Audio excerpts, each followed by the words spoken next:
Let me now thank, a colleague of mine, and who was a funder at the Ford Foundation, who supported a lot of the work that we did. At least 4 books that I wrote, Carl Anthony, and the last book that the Ford Foundation supported, and Carl supported, and was part of that whole moving it through the process and coming and convening, scholars and analysts, is titled "Growing Smarter: Achieve Livable Communities, Environmental Justice, and Regional Equity." And in that book, it brings together a lot of the issues, including the food security, including food justice, including transportation, equity, and infrastructure development, and so health, housing, and this whole idea of regional equity and metropolitan regional equity. And as Carl defined and described, we're talking about cities, suburbs, exurbs, rural areas, and the areas external to the rural, the hinterlands. And so showing how we are all connected, and the fact that if we are to really bring together this vision of what we see as a transformative community and region and country, I think it means getting a lot of those legacy issues resolved, and with the understanding, going back to this, let me just jump back to this original image that I saw when I saw the film, and I just, when I was drinking a cup of tea out in a break, it came to my mind, this whole notion of how this country was founded and what was founded on, the principles: free land, free labor, free men, and free enterprise. And we know it's nothing free. Free land, and we know the land was not free. We know where it was taken, it was stolen. And free labor, you can't get any cheaper labor than free labor. And free men, we know who had the right to vote. It was white men with property had the right to vote. And free enterprise, and we know what comes with free enterprise in terms of this whole notion of what nature is and how it's to be exploited, dominated, and controlled. And how those kinds of thinkings, the legacy, if we are to address those issues, we have to think of it in that context, and the various peoples that have somehow were left out, and how do we bring those peoples and bring the land, and using an environmental justice framework of what the environment is, and not this place out there to exploit and dominate.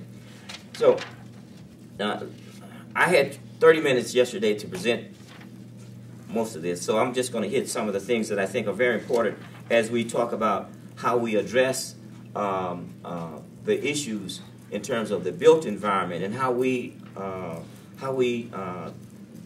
somehow work in a way that is harmonious with the environment, but also how we build our institutions that support a healthy, sustainable, livable, and just environment.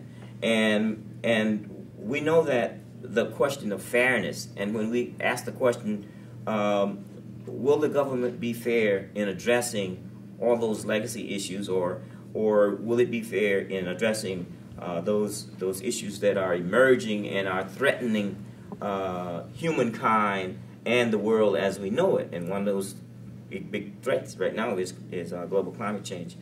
When we look at this whole question of getting more diverse voices at the table, and making sure that indigenous knowledge that's there, whether it's indigenous to Africa, Asia, or North America, or wherever, that indigenous knowledge that's in communities need to be valued, because in many ways, living harmonious and understanding the connectedness is oftentimes can be very liberating, but also can save us. In some cases, we look to this techno fix, and in some cases, the technology and using technology as the dominant force has got us where we are now, on the brink. And so, when we look at this whole question of going green, and the mere fact that going green and dealing with the green economy, we can have a green economy, we can have all kinds of sustainability issues, but but we can have a green economy and it still not be just. You know, in terms of solar panels can be put on all kinds of houses, but if the panels themselves are being created in a repressive place, whether it's in China or whatever, at slave labor and bad work conditions. So we have to look at the whole thing from the cradle to the grave. And so when we talk about this whole question of creating this just, clean, and green society, and talk about mapping assets, but also we can map hotspots, places where we know resources need to be targeted so that we can address these issues.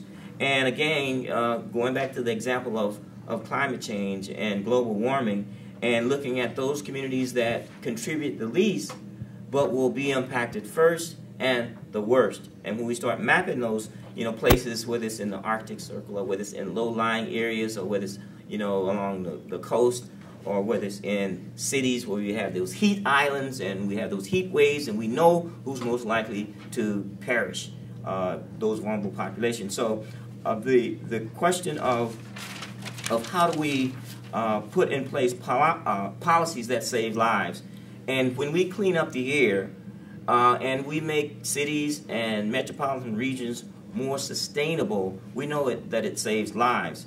When we talk about, there's a study that just came out in the New England Journal of Medicine, January 22nd, 2009, that shows that Americans are living longer because we are cleaning up the air in cities, and cities are getting cleaner. And the average drop in pollution in these 51 metropolitan areas is getting cleaner, and because of that, lifespan has been extended for at least 5 months. I don't know about you younger people, but I want my 5 months. And so when we deal with the health benefits of doing it right and eliminating toxic threats to schools, there's a study that just came out last year that showed that even our children are not safe, and that December 2008 USA Today study showed that 435 schools in 34 states, the air quality is so dangerous around those schools that it's more dangerous than a school that was closed in 2005 in Cincinnati.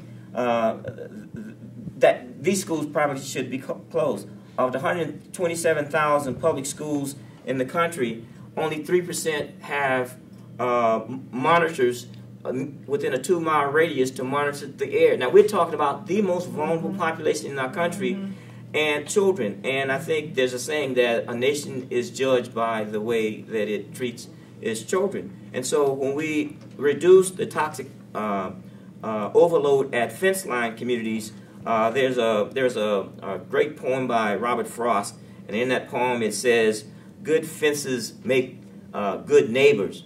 Well, not if your neighbor is a refinery, a petrochemical plant, a lead smelter. And so when we talk about these issues, promoting renewable and energy, saving lives and saving money. And we know that the science is on the side of the fact that we have to get off of fossil fuels. There's a time, all of us saw the movie, Al Gore's movie, Inconvenient Truth, and the fact that oil, fossil fuels is a big contributor to greenhouse gas. And so when we talk about creating walkable, more dense, more sustainable communities that are not built on the automobile, having more efficient, affordable, clean public transportation. And we know all transit is not created equal.